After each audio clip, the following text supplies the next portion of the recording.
Hello everyone, today I will show you how to copy and paste photos on iPhone. And here's how it is done.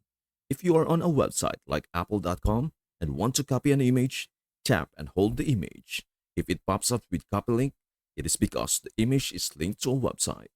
To copy the image itself, tap and hold directly on the image until the copy option appears.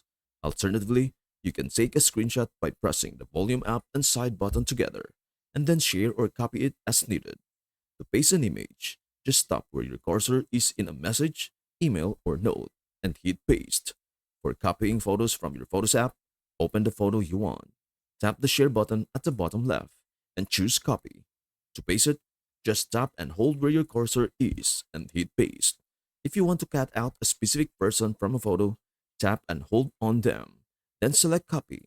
Paste it somewhere else, and it will show you just that person with no background. And that is everything you need to know about how to copy and paste photos on iPhone. Before we end, may I humbly ask you a favor? Please do like, share, and subscribe to our channel. This means the world to us. Thank you so much for watching. We hope to see you in our next video.